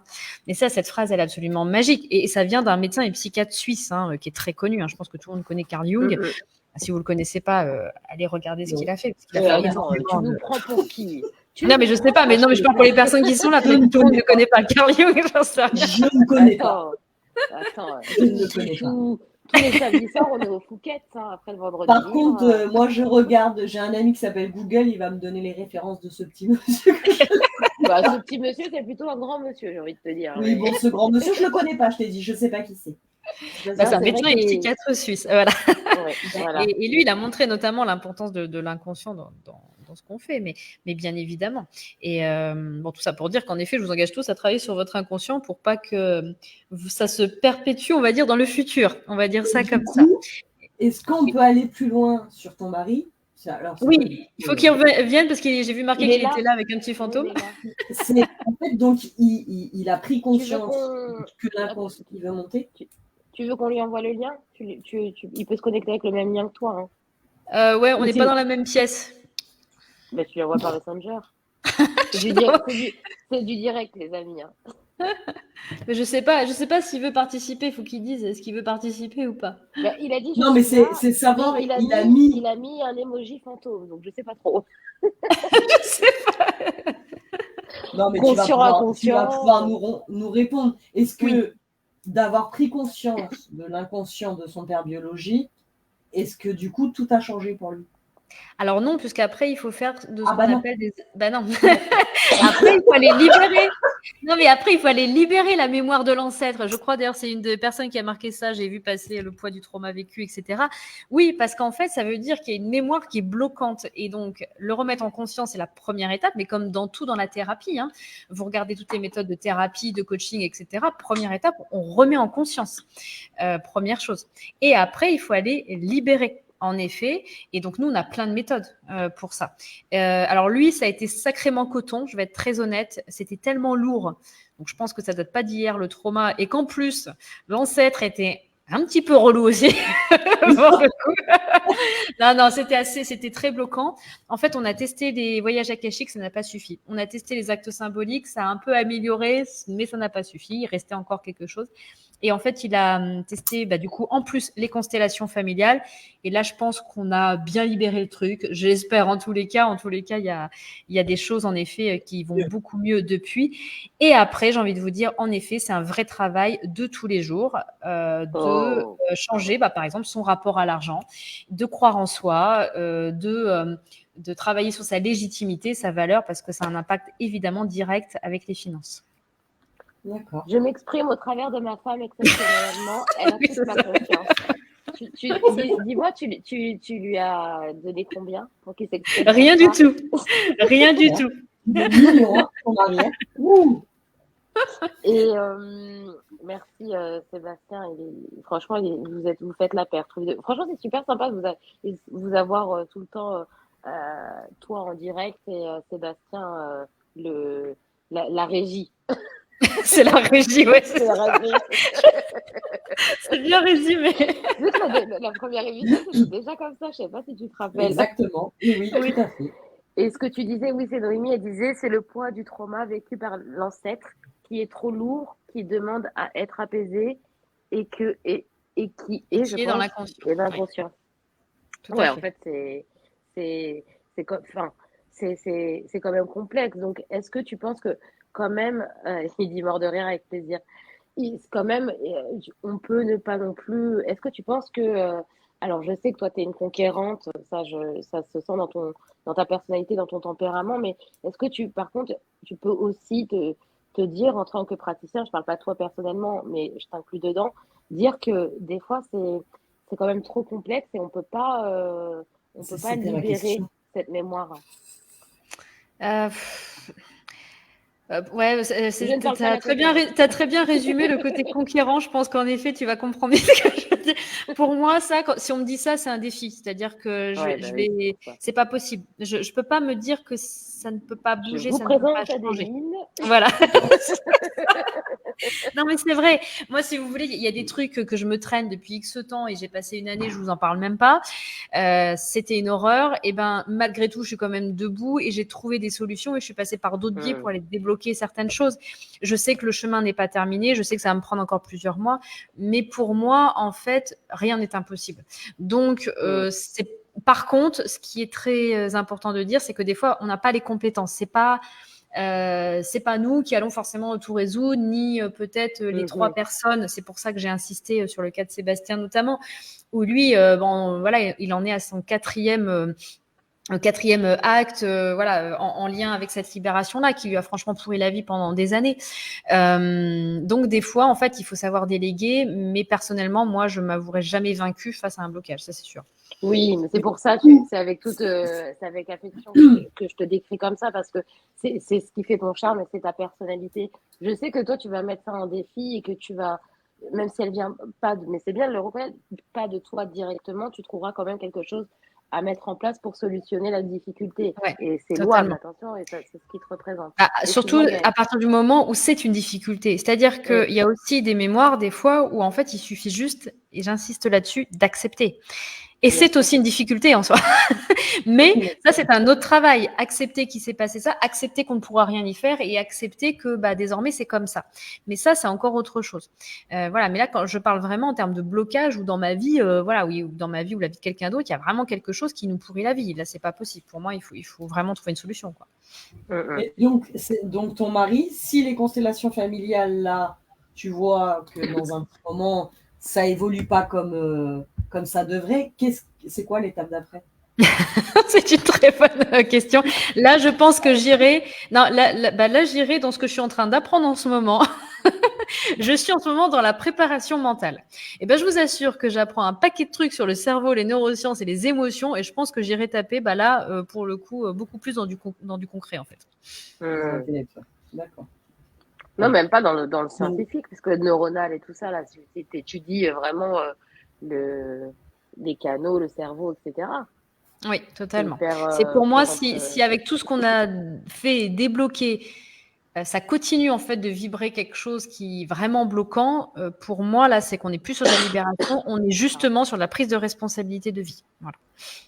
Oui, donc là, ce qui est top, c'est que du coup, tu aurais on va dire, les deux cas. Soit tu as le côté, on va dire, subtil et accompagnement et ça débloque, soit vraiment, faut quand même, comme tu dis, dans ce côté matière, prise en charge, responsabilité. Ok, là, c'est pas le plan subtil qui va solutionner ça. Quelque Ah part, bah, c'est responsabiliser la personne parce que il faut on est pas totalement d'accord. Hein. Ouais. c'est péjoratif, mais c'est vrai qu'aujourd'hui, et c'est la réalité. Oui, la vie est belle, etc. Ça, c'est certain. Mais on sait que tout ce qui nous entoure socialement, économiquement, tout ça, il y a un poids et j'ai l'impression que beaucoup de gens, notamment beaucoup dans nos générations, 40, 50 ans, tu sais, on a l'impression qu'ils sont dans la fuite, dans le déni. Et ils vont essayer de chercher le côté subtil, ésotérique, ok, mais des fois, il n'y a pas que ça quand même. Ah ben, on est bien d'accord, on est bien d'accord. Et moi, je mets toujours énormément en garde. Et déjà, parce qu'il y a quand même beaucoup de fuites, en effet, je suis très d'accord avec ça. On fuit une certaine réalité. On s'en remet que à la spiritualité, à l'ésotérisme et tout ce que vous souhaitez. Mais on est avant tout ancré dans une réalité, dans un instant présent. Et en effet, le but aussi de la spiritualité, et je reviens encore une fois à l'étymologie du mot, c'est de vivre. Hein. Donc oui, en effet, D'accord. on va dans l'instant présent et on va aussi dans ce qu'on connaît aujourd'hui de nos émotions, de notre corps humain, de notre cerveau, etc. etc. Et tu vois, ça c'est hyper intéressant et on est tous d'accord, même ton mari. Et tu vois, c'est moi pour le côté médium contact défunt, c'est que même les défunts, c'est ce qu'ils disent. Ils disent pas plus, pas moins. Vivez votre vie. Bah, tout à fait. Tu Tout vois, à et je fait. trouve ça hyper intéressant et hyper pertinent de se dire que tu vois, il y a la vie réelle, la réalité, et le côté, et même le côté subtil, le monde le voile, de l'autre côté du voile, ils sont en accord avec ça, tu vois. Et ça, c'est hyper intéressant d'arriver à cet échange-là. Merci pour ça, ça me fait plaisir, j'ai envie de le dire. Oui, bah, écoute, avec grand plaisir. Mais fais-toi plaisir, Anaïs, c'est aussi ton émission. Non, mais c'est vrai parce que des fois, on met, tu sais, on essaie de dissocier les deux. Mais non, c'est Mais un non. tout. C'est un Mais tu tout. sais, j'ai passé un coup de gueule, vous m'excuserez l'expression, mais c'est vraiment, j'en passe pas souvent, mais C'est à par la contre, quand maison. j'en passe, ils sont importants pour moi. Très dernièrement, j'ai malheureusement beaucoup de personnes qui viennent me voir avec une espèce d'idée en tête de la spiritualité que j'aime pas trop. Et tant pis, je vais mettre encore une fois les deux pieds dans le plat, mais pour moi, le message est très important à passer. Vas-y, J'ai je t'en vu. prie, t'es à la maison. Merci beaucoup. Non, j'ai vu une dame dernièrement qui était au fin fond du seau. Et c'est pas la première fois que je vois ce type du profil parce que, en fait, on lui avait dit, ou elle avait entendu régulièrement, qu'elle avait choisi toutes ses épreuves de vie et que, du coup, fallait qu'elle accepte que son chemin était dans la douleur, la souffrance et petit petit. Bah oui. Le Je ne fameux supporte contrat qu'on signe. Oui, le Voilà, fameux je suis contrat désolée, qu'on je vais y signe. aller cash. Je ne supporte plus Vas-y, ce cache. type de discours parce que en fait, ça provoque une énorme culpabilité chez les gens. Ça provoque beaucoup de douleur. Et c'est ce que j'avais dit notamment dans mes stories Instagram. J'avais dit qu'est-ce que vous répondez quand les gens vous disent ah d'accord, donc en fait si mon enfant est décédé, c'est moi qui l'ai choisi, parce que c'est Voilà, clairement ce que merci. certaines Voilà. Ah ouais, c'est balancent. génial. Et qu'il y a quand même des gens qui osent dire, bah, évidemment, mais ça va vous apporter quelque chose. Mais stop, en Oui, fait, c'est pas à pour un moment rien. donné. Oui. Voilà, quand on accompagne des gens, je pense qu'il faut se renseigner à minima sur, en effet, comment fonctionne le cerveau, les émotions, comment les gens aussi vivent leur vie, parce que c'est ce qui me semble être le plus important. Voilà, c'est passé le message. Je vous remercie beaucoup de votre attention. Oui, tu sais, on lit beaucoup aussi. J'ai signé un contrat avant de venir. Est-ce que je peux changer mon contrat de vie, mon chemin de vie? Excusez-moi, j'ai pas bien lu Ouais. les petites lignes. Je voudrais mettre en On m'a œuvre fait signer, la mais j'ai pas eu le temps de tout rétractation. lire. La Non, mais c'est vrai. rétractation de On voit 14 jours, beaucoup de s'il vous ça. plaît. Mm. On voit Oui, beaucoup Non, en mais ce moment de ça. non, mais parce après, qu'il moi, y a une partie qui est réelle, j'entends totalement, mais on en oublie en fait tout le reste. C'est comme si tout était dicté par une espèce Voilà. de puissance supérieure et qu'on n'avait jamais notre mot à dire. Mais c'est totalement faux. Et encore heureux. oui, Et bien là, pour le coup, les archives akashiques m'ont vachement aidé là-dessus, parce que pour le coup, on parle bien de potentiel futur. Et puis il y en a un paquet en fait, en fonction des choix mais qu'on c'est ça. décide. Et encore heureux. Voilà. Encore heureux. C'est comme le fait, tu sais, ça, on va pas partir sur ça parce qu'on va aller sur un autre débat, mais pour rebondir, et Gaëlle pourra t'en témoigner, moi, je me suis toujours, et je me pose encore, et je fais des recherches, et je canalise, et je suis en train, et à un moment donné, je pondrai un truc, ça c'est certain. C'est comme quand j'entends dire, mais c'est le karma, t'as fait du mal, tu reçois Ah du ouais, non, mal. mais ça, c'est faux en plus. Non, C'est mais ça, totalement faux. il faut, s'il Ça, vous c'est plaît. faux. Et quand tu vas voir ces personnes-là, tu leur dis, mais c'est quoi le karma? Mais tu vois, c'est comme si tu mets de l'eau et tu mets pas assez de sirop de grenadine. Du coup, tu as l'impression que tu bois du médicament. Enfin, c'est abject, c'est ingeste, c'est imbuvable. Et je trouve aussi que ça, c'est trop récurrent et qu'il faut arrêter Il ne faut avec pas lancer ces un œil faux sur le semblants. karma. Non, c'est pas le karma, c'est le fait de dire que, Oui, tu le oui. sais, moi je dis Oui, je toujours, sais. je suis OK, je suis médium, je peux accompagner les gens sur certains, mais je suis réaliste. Il y a un moment donné, il faut aussi vivre dans sa vie et de se dire, bah, aujourd'hui, je prends ma responsabilité, je n'ai pas fait le bon choix. C'est pas grave. Voilà, On exactement. Bah, peut tout se à fait. tromper en fait. Tout à fait. Et, Tout à fait. et on va trouver une solution.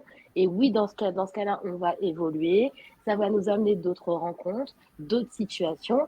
Mais c'est pas. Après, aussi cette question de libre arbitre. Tu vois, Mm. c'est pareil, le libre arbitre, ok. Mais aussi, c'est facile de dire. Tu sais, c'est comme. Écoute, Adéline, aujourd'hui, je pense qu'il faut que tu lâches prise sur la situation. Bah, il y a des fois, non, en fait. Hein. Financièrement, ça ira pas, ça ira pas. Faut se faire une raison. T'as signé, Adéline. T'as signé. Voilà. Pardon, Voilà, t'as une vie de merde. T'as une vie de merde. Écoute, c'est comme Bah ça. oui, voilà. Bah fallait lire les petites lignes. Sébastien, on est désolé hein, pour toi. Putain, je suis allée. Ah, vous êtes sûr, j'ai fait le guide de la voyance. Ils m'ont tous dit que j'avais une vie de merde, mais je comprends pas. C'est mon karma. Et que du coup, je veux changer les lignes. On est en train de perdre Anaïs. Oh, pardon, non, mais là, vous m'avez refait ma soirée. Non, parlons bien, parlons peu. Allons sur les secrets de famille. Ouais, secret parce que non, on n'aura pas de Porsche. Excuse-moi, je dis en même temps, c'est Sébastien qui dit on n'aura pas de Porsche. Alors, mais si, évidemment qu'on aura une Porsche. On va la matérialiser, la Porsche, voyons. Ça dépend. Est-ce que tu as signé pour une Porsche ou pas? Évidemment. Si, Non, mais tu crois quoi? Sébastien, si tu veux, je peux regarder dans le coffre à jouer de mon fils. Il doit y en avoir une ou deux, si tu veux. Ah non, mais moi, je veux une vraie Porsche. Alors, sachez que mon prénom, mesdames, c'est noble. Hein, donc, moi, je vais avoir Oh, excusez-nous, Madame Adéline. Oh, punaise. je vous jure. Déjà, Pour les secrets de déjà, famille, alors, les filles. voilà. Sébastien, avant de commencer, déjà, commence à la dessiner et puis tu la mets au-dessus de ton lit. Voilà. Tu fais de la visualisation. Tu fais de la Voilà. visualisation, exact. Ah putain, il y avait du loto. Attends, demain, je joue au loto. Excusez-moi, je prends une petite pause. Oh, Oh punaise. là là, le pauvre. Allez, Bon, on reprend enfin. notre souffle. Bon, les secrets de famille. Oui, Du coup, Ouais, les secrets de c'est comme ça. sans transition, bonjour. Ah ouais, sans transition aucune. Non, mais parce que le temps, il avance. Non, mais tu vois, ce qui est bien, c'est que, on va dire, comme à l'ancienne, tu vois, on n'a pas changé. On t'a dit, c'est tout pareil. Ouais, Et, voilà. et parce qu'on a l'invité aussi ça fait du bien de rire. C'est le karma, Ah bah ça, c'est le karma positif. tout à fait. Exactement. Non, en fait, les secrets de famille, c'est ce qui est intéressant, c'est que, tu vois, ces côtés. Alors, moi, quand, genre, Après, c'est ma perception, mais c'est toi qui vas éclaircir. Mais secret de famille, tu sais, c'est un peu les histoires cachées. C'est pas un peu, c'est les histoires cachées, oui. Oui, voilà, mais non, c'est pas ça que je veux dire. Tu te calmes. Gaëlle, elle est en forme ce soir.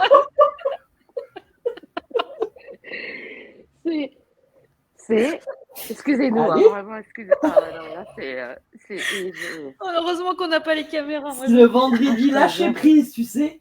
Ah Oh la non, ça vache. c'est clair. C'est le côté. Qu'est-ce qui impacte? C'est le fait de découvrir, de cette pression que tout le monde a de conserver ce secret. Parce qu'en fait, au final, la question que je me pose, c'est la pression qu'il y a, entre guillemets, dans les générations, c'est que quelque part, et ça c'est un peu un petit clin d'œil à ce qu'on disait sur les constellations, mais tu sais, on sent quand quelqu'un nous cache quelque chose, ou tu sais, on a des petits éléments qui font que, bon, bah attends, c'est pas clair, etc. Et il y a deux choses.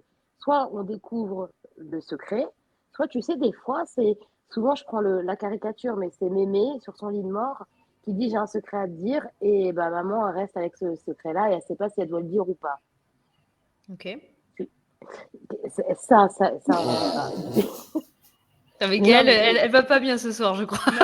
Non, mais c'est concret. Est-ce que justement tu vois, ça a un impact sur notre vie, sur notre inconscient Alors, évidemment. Alors là, pour le coup, je vais te prendre l'exemple de Serge Tisseron. Je ne sais pas si vous connaissez Serge Tisseron, qui est également un psychiatre.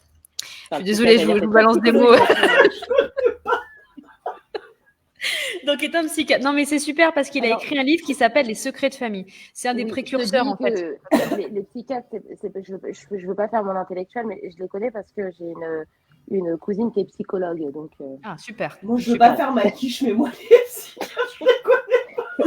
C'est pas grave. Il n'est pas hyper connu, mais il a un impact hyper important sur les secrets de famille. Il a écrit un livre. Il a fait beaucoup d'études là-dessus. Et du coup, je ne sais pas si tu l'as lu son bouquin, Anaïs, Les secrets de famille. Oh, là, tu m'en demandes trop. Non, d'accord, ok. Non, alors Non, mais j'ai lu une interview. Mais si ça vous intéresse, c'est un super bouquin. En fait, il a fait justement une analyse purement psychologique, psychiatrique, etc., de l'impact des secrets de famille sur notamment les enfants. Et donc, il y a notamment une histoire qui est absolument faramineuse dans ce bouquin. Et là, vous allez comprendre comment ça agit. En fait, il a reçu chez lui, dans son cabinet, un enfant qui faisait beaucoup de vandalisme. Donc, il a creusé un petit peu l'histoire et en réalité, en creusant l'histoire, il s'est aperçu qu'il y a de ça plusieurs années, sa maman lui avait menti sur l'absence de son papa. Donc, c'est-à-dire que son papa était parti en prison parce qu'il avait fait X actes de vandalisme également et trafic de drogue aussi, je crois. Bref, il est parti en prison et sa maman n'a pas réussi à lui dire qu'il était parti en prison. Elle avait honte. Donc, elle lui a dit qu'il était parti en prison. Ça, c'est commun pour le coup. Il y a énormément d'histoires de ce type-là. Je pense que c'est le premier réflexe d'une maman. Bien sûr, bien sûr. Et donc, elle n'a pas eu le cœur de lui dire. Et donc, les années ont passé. Parce que le gamin était assez petit, les années ont passé. Et cet enfant-là, au bout d'un moment, a commencé à dealer, a commencé à faire du vandalisme, etc. etc. Et le gendarme lui a demandé pour quelle raison, alors qu'il n'était pas au courant de où était son papa, pour quelle raison il faisait tous ces actes-là. Et il a répondu « parce que je veux rejoindre papa ». Et ce gamin est arrivé dans le cabinet de Serge Tisseron. Et moi, je trouve ça incroyable, c'est-à-dire qu'il n'était pas au courant que son père du coup, était en prison. Et en fait, inconsciemment, il a reproduit des choses jusqu'à dire carrément qu'au fond, il savait où était son père. Et voilà l'impact, concrètement parlant, des secrets de famille sur la vie des gens. C'est-à-dire qu'il y a des personnes qui, inconsciemment, vont reproduire ou vont subir certaines choses. Je parle notamment des choses qui sont très communes et malheureusement, j'en ai énormément à mon cabinet, un peu trop à mon sens, j'en ai quasiment toutes les semaines, les cas d'inceste. Les cas d'inceste, non mais ça c'est terrible. Moi vraiment ça me fait extrêmement peur. Toutes les semaines, j'ai des cas d'inceste dans mon cabinet. Des gens qui découvrent ça après ou des gens qui tout d'un coup ont des flashs, ils se réveillent à 40 ans, ils se souviennent que le grand-père, le père, enfin bon, des choses terribles. Et le truc, qu'est-ce qui se passe ? Eh ben, c'est que les enfants ils subissent également des cas d'inceste. Voilà. Donc, parce que en fait, il y a eu un secret, ça n'a jamais été dit, ça n'a jamais été entendu et écouté. Et donc, du coup, il y a une reproduction de schémas inconscients pour justement aller le chercher et le désengrammer. Ouais. C'est un peu ça, par contre, ce parcours, tu sais, d'une femme battue inconsciemment. Si elle a une petite fille, sa fille sera battue aussi. Enfin, c'est des schémas. Alors, c'est pas toujours le cas. Hein, c'est pas toujours le cas. Non, c'est tout le temps. Mais souvent, on se rend compte que en cherchant, ma mère était une femme battue aussi. Totalement. Totalement. Et ça, c'est parce que tout simplement, en fait, elle n'a pas pu exprimer les choses. Parce que quand, justement, on a conscience de ça, j'invite vraiment tous les parents du monde à dire ce qui s'est passé, concrètement parlant, à expliquer. Parce qu'à partir du moment où c'est expliqué, où c'est dit, où c'est libéré, et où il n'y a plus de tabou, en fait, sur la parole, parce que la parole libère, hein, c'est peut-être bête dit comme ça, mais c'est justement parce qu'on ne parle pas que ça se reproduit, tout simplement. Alors que le fait de parler, de remettre en circulation d'une certaine manière, eh bien, en fait, il n'y a plus de blocage. Et donc, du coup, ça s'arrête aussi par rapport à ça. Non, mais c'est important, la parole. Souvent, on dit, tu sais, c'est les cas un petit peu caricatural de dire ah, bah, tu vois, si j'avais su, si tu m'avais dit, si ce ne serait pas passé comme ça. C'est tout le temps ça, hein, la communication. Ouais, totalement. La communication. Et il y a Noémie qui dit il le savait inconsciemment, s'il ne sait pas en conscience, son âme le sait. Et ça, c'est intéressant parce que des fois. Alors, j'ai deux questions. Tu vois, il y a ce côté, bien sûr que ton âme, elle te parle, soit tu es en accord, enfin, tu as ce côté où tu arrives à te mettre en symbiose, comme écouter son corps, etc. Mais tu vois, non, en fait, j'ai une question. La question que je me pose, c'est pourquoi, tu vois, on va être bientôt en 2025, pourquoi c'est maintenant, dans l'air du temps, où justement on se rend compte de tout ça, parce que je suis sûre que ça date pas d'hier. Ah bah non, toutes ces choses-là. Pourquoi tu penses que qu'est-ce qui fait qu'aujourd'hui, on met ça sur le tapis et qu'on en parle?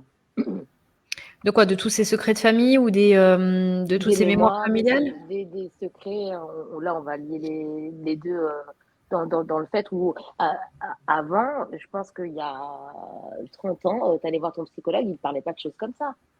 Ah bah non. Et des fois, tu as des psychologues qui disent je pense qu'il faudrait aller voir quelqu'un, je connais quelqu'un qui fait les constellations, qui fait des choses comme ça. Maintenant, tu vois, c'est beaucoup plus démocratisé quand même. Oui, totalement. Totalement. Je sais pas, c'est une très bonne question. Je pense qu'on est quelque chose que j'ai remarqué quand même, c'est qu'on est une génération qui est là pour faire bouger les choses. Pourquoi maintenant? Peut-être parce qu'il y a eu un peu trop de cumul, justement, et qu'à un moment donné, il y a une génération qui s'y colle. Je vais dire ça comme ça. Voilà. Et puis qu'en effet, on a accès à de plus en plus d'informations aussi. Hein, ça doit jouer, bien évidemment. Ouais. Hein, pour le coup, on a accès à beaucoup plus de choses extérieures. Donc, à partir de ça, je pense qu'aussi, on se pose de plus en plus de questions et on a envie de faire bouger les choses. On est quand même une génération qui, malgré toutes ces souffrances et malgré une société un peu en perdition, à mon sens, on est quand même là pour faire bouger les choses et ça se ressent, ça se vit. En action. Totalement. Alors pourquoi maintenant et pas il y a 45 ans, ça je ne sais pas. Mais voilà, le fait est que je pense que ça bouge enfin. Ouais, peut-être. Peut-être qu'il y a peut-être aussi, si je replace en fait le curseur ou la vision en fait d'un point de vue purement mémoire familiale, vu qu'on part du principe qu'un arbre généalogique, son objectif c'est de vivre et de survivre.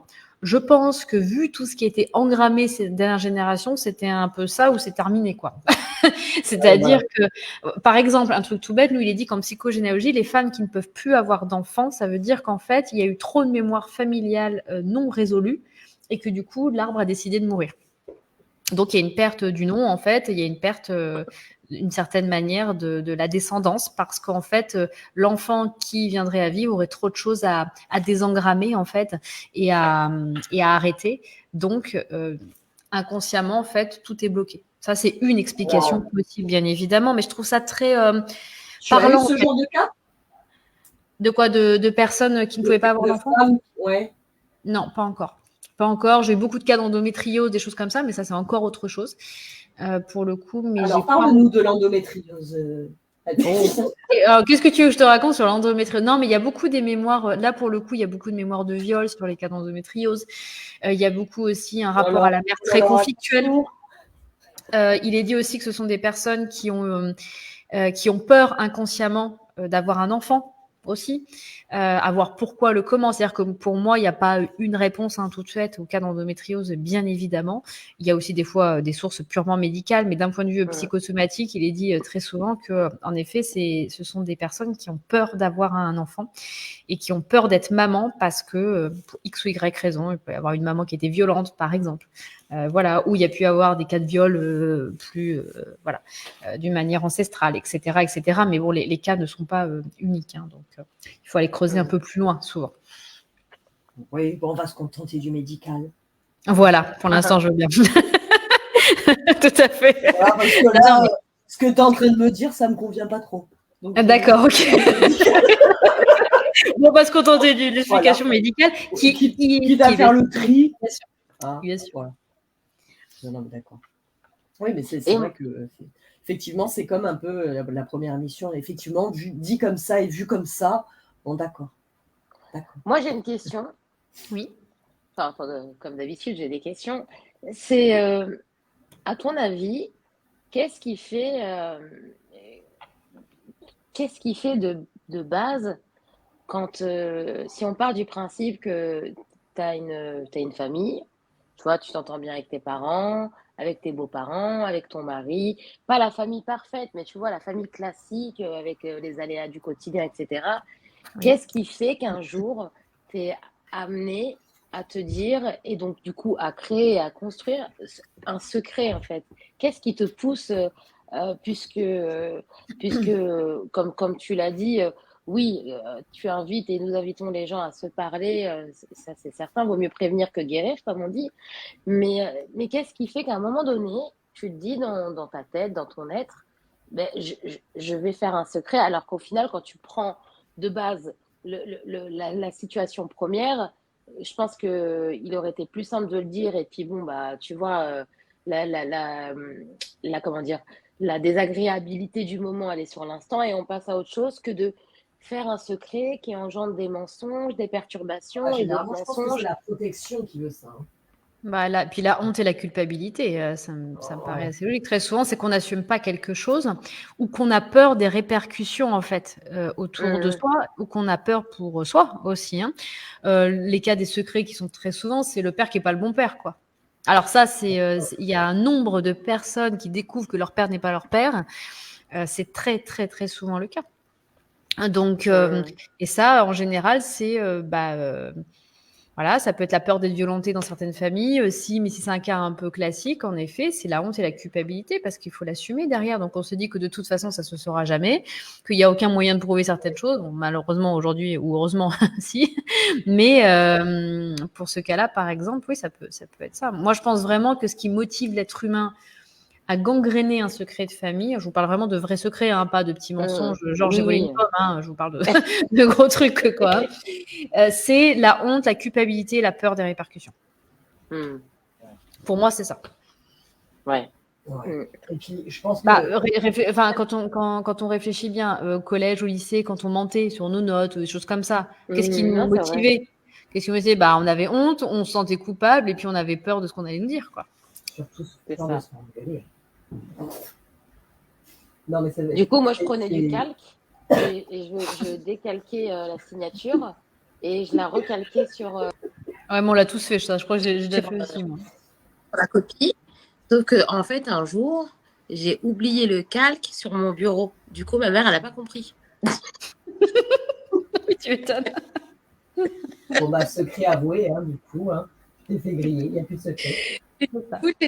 Après, je me suis dit, ouais, quand tu auras un enfant, je pense qu'on a tous fait, je ferai une signature hyper complexe, hyper compliquée. Non, mais ça marche pas, ça. Non, t'as raison, parce que quand on faisait ça, ouais, moi, j'avais le trouillomètre à zéro de me dire, ouais, j'ai pas eu la moyenne, je vais me faire défoncer, c'est obligé. J'ai l'impression d'être nulle et tout. Non, je comprends. Et ouais. tout à fait. Du coup, je me suis fait démasquer, donc ça n'a pas duré longtemps, mais non, mais Un secret. c'est hyper, en tout cas, encore une fois, une émission enrichissante et intéressante parce que, bah, comme d'habitude, alors il y a un commentaire, enfin, t'étais passionné, tu vis ton sujet et c'est très agréable. Eh Il y a ben, écoute, avec plaisir. Alexandra qui dit, il y a des familles où tout est secret, il ne faut pas parler du passé et quand C'est on fait des constellations, on découvre et on comprend plein de choses. Et Ouais, là, c'est une constellation. vrai que les anciennes générations, c'est ce que je voulais dire tout à l'heure, les anciennes générations étaient très secrètes. ouais, J'ai ça c'est clair. l'impression que nos générations à nous, enfin, ou les futures, euh, on a plus le côté à vouloir dire les choses, à dire, bon, bah, même s'il a 5 ans, je pense qu'il peut comprendre, ou il Non, mais on comprendra. a Mais évolué. moi, je ne l'aurais pas caché. Voilà. Je pense que c'était avant, les anciennes familles, c'est vrai que c'était vraiment très secret, très tabou. C'est rigolo. Je crois que je t'avais raconté, mon frère un jour a été voir une sophrologue, et puis je sais pas ce qu'elle fait avec mon frère, bref. Mon frère m'appelle et me dit, bah, écoute, la dame hyper chelou, elle me dit qu'en fait, je représente l'enfant que mamie a perdu. Ah bon, bah, écoute, on a eu mes grands-parents, 2 enfants, mon père, ma tante. Bah écoute, je crois pas qu'ils aient perdu. Donc on se lance avec mon frère quand même, en se disant, bon bah faut creuser quand même. Donc j'envoie des mails aux mairies pour savoir. Et en fait, on apprend effectivement qu'un an avant la naissance de ma tante, ma grand-mère avait un enfant mort-né. Et donc, on a appris ce secret qui était secret, parce que, alors, je sais pas si ma tante est au courant, je vais pas contact avec ma tante, C'est le but d'un mais secret. bah ouais, on se dit, ah ouais, donc en fait, et c'était un petit garçon. Donc ma grand-mère a eu donc, ce bébé mort-né, elle a eu ma tante, et ensuite elle a eu mon père. Et en fait, du coup, dans la famille, on s'est dit, ah, c'est voilà pourquoi le comportement de ma grand-mère avec mon père était comme ça. Parce qu'en fait, elle avait perdu un petit garçon et elle reprochait tout sur mon père. Et mon père, c'était un dieu pour elle. C'est-à-dire qu'elle n'aimait pas ma tante, attention, hein, très belle relation. Mais mon père, ça a toujours été le chouchou, ça a toujours été, ma grand-mère lui passait tout, et on s'est dit, ah, mais voilà, et tu vois, c'est resté un secret. On l'a appris, là, il y a 2-3 ans, parce qu'une dame a dit à mon frère, mais en fait, tu représentes un peu l'enfant que ta grand-mère a parti, il y a un décès dans ta famille, il y a un enfant qui est mort-né, je pense du côté de ton papa, ta grand-mère, est-ce que ton papa lui a pas eu. Et en fait, je me suis dit, waouh, on n'était pas au courant, quoi. On l'a jamais su. Même ma mère, dans ma famille, on a jamais su ce secret. En fait, c'est en allant fouiller dans les mairies, dans les archives. En plus, à ce moment-là, il n'y avait pas d'acte de décès pour les enfants morts-nés. Il y avait juste un papier en mairie disant que voilà, telle femme a accouché tel jour. Mais c'est pas inscrit dans. Enfin bref, c'était nous un secret aussi, mais c'était tabou. Je pense que ma grand-mère en a jamais parlé parce qu'il ne fallait pas que ça se sache. Elle avait perdu un enfant. Alors pourquoi. Enfin voilà, c'était secret. Bon, aujourd'hui, une femme qui va perdre un enfant, tout le monde le sait. Enfin, on ne peut pas le cacher en fait. Parce que ma grand-mère, elle a réussi à cacher ça, son premier enfant mort-né. C'est bizarre. C'est vrai que ces générations étaient très cachées. Voilà, c'était pour ma petite histoire personnelle. Bah, merci Gaëlle. Complètement de rien. Non, mais c'est vrai que c'est rigolo, ça me fait penser d'avoir Ben oui. cette dame qui te dit, oui, tu représentes l'enfant. Qu'est-ce qu'elle dit en fait, on aurait su s'il y avait eu un autre enfant. Non, en fait, on a pas. Ouais. Mais oui, non, mais c'est pour ça, faut aussi, quand on va voir des thérapeutes, des praticiens, c'est un acte qu'il faut bien faire en conscience, parce que quand on tombe sur des personnes qui ont réellement un talent, de belles capacités et qui sont dans ces vibrations-là, faut être aussi être conscient qu'on on peut voir au-delà de ce qu'on connaît, il faut être prêt à se laisser dire qu'on peut être surpris. Et des fois, au détour d'une consultation de voyance, de médiumnité, d'annales akashiques, enfin, de choses. Il y a des gens qui, ça change leur vie, hein, parce qu'ils découvrent des choses. Et des fois, il y a des trucs, bah, après, ça fait du remue-ménage, etc. Après, je pense que rien n'est hasard de toute manière. Donc, il y a toujours des raisons d'apprendre de ces choses-là. Je pense qu'à un moment donné, la vie fait que je sais pas, qu'il faut être, comme on dit, dans la réalité, que tu peux pas tout le temps vivre avec un secret. Je pense il y a des secrets qui peuvent être quand même complètement destructeurs. Donc, Oui, je suis d'accord. Je pense qu'il y a des secrets qui doivent rester secrets. Ça, c'est très vrai. Voilà. mm. C'est apprendre que tu es issu d'un viol, par exemple, je suis pas sûre que ce soit. Alors, je pense que tu dois avoir des problèmes dans ta vie. Oui, c'est ce que C'est j'allais pour te faire dire. en sorte que tu as besoin de consulter, d'apprendre ça. Je pense que c'est plus destructeur que. Non, De toute façon, dans tout ce qui est secret, moi j'ai toujours pour habitude de dire si ça vient pas à vous, si vous trouvez pas la réponse, c'est que c'est trop violent. Donc voilà. non, mais Voilà. tu sais, moi j'ai eu un cas une fois en consultation où je suis passée par des chemins, tu sais, un peu différents, mais je recevais clairement que cette personne-là, cette femme-là, était victime d'inceste par, par quelqu'un. Et tu sais, j'ai essayé d'amener les choses, mais à un moment donné, tu vois que soit, ok, il y a parce que le choc de la situation, soit elle veut pas en parler, mais il n'y a pas besoin des fois d'être dite, même si nous, on arrive on a cette capacité de voir. Il faut aussi être respectueux de l'individu qui est en face aussi. Oui, Oui, voilà. totalement. C'est important. Qui n'est pas forcément prête à entendre. Voilà. Écoute, Adeline, c'était franchement fort intéressant. On pourrait rester des heures, mais tu Et oui, tousses. comme d'habitude. On se reverra de toute Voilà. manière. Avec grand Mais plaisir. si tu pouvais faire un petit débrief sur tes actualités à venir, où on peut te Oui, j'ai une retrouver. conférence qui arrive bientôt, si vous le souhaitez, à Biarritz, donc en présentiel. Donc si vous êtes dans le coin, même si vous êtes du côté de Bordeaux, hein, Biarritz, c'est très sympa. Voilà, donc c'est. Non, mais je vous le dis quand même, parce que c'est quand même à 1h30 hein, de Bordeaux, donc on n'est pas très loin. Si vous êtes à Biarritz, c'est encore mieux. Donc en effet, c'est une conférence qui se passera fin octobre, le 26 octobre, dans un lieu hyper atypique.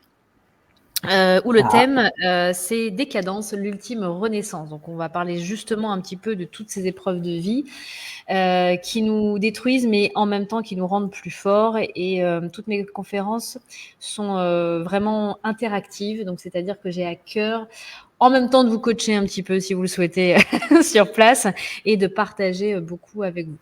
Donc ça, c'est surtout pour mon actualité, on va dire, récente. Et puis pour le reste, eh bien, vous pouvez me retrouver un petit peu partout sur les réseaux sociaux. Où est-ce que vous en avez envie Si vous avez envie de lire mon dernier bouquin qui est toujours en vente, vous pouvez aussi, qui s'appelle L'univers a bien fait son job. Et le prochain est toujours en cours d'écriture depuis 1 an. Voilà. Eh ben, on se dit quand tu auras publié le dernier. Et Tout à ouais, fait. Voilà. Tout à avec fait. plaisir, Voilà. tu viendras nous le présenter. On veut être l'avant-première. Ah bah avec Voilà. grand plaisir. Avec grand plaisir. Tu fais partie des meufs, tu as été la première, c'est important de le Ah oui, c'est vrai. souligner. Pareil aussi pour les personnes qui veulent te contacter, donc comme tu l'as dit sur tes réseaux sociaux, sinon tu as un site internet. Oui, Et un totalement. cabinet aussi, tu reçois toi, c'est ça? Oui, totalement. Je fais des consultations à distance ou en présentiel si vous êtes sur le bassin d'Arcachon ou à Bordeaux. Hein. Et voilà, mais l'essentiel se fait également à distance. Hein. J'ai du monde un peu partout dans le monde, justement. Donc, ne vous privez pas si vous êtes plus loin. Super. Eh ben, c'est parfait. Eh bien, écoute, merci beaucoup, Adéline. Merci avec grand plaisir. J'ai passé un super moment comme émission. d'habitude. Comme ouais. d'habitude. Et pareil, si Sébastien et toi, vous avez la Porsche, vous montez à Bourges, vous venez me chercher. Ah bah, avec grand plaisir. Là aussi, on veut savoir. Noté. Hein. C'est noté. Sinon, les amis, on vous souhaite une très belle fin de soirée. Comme d'habitude, on vous remercie pour votre présence et prenez soin de vous. Et on se dit à bientôt. Bye, à bientôt.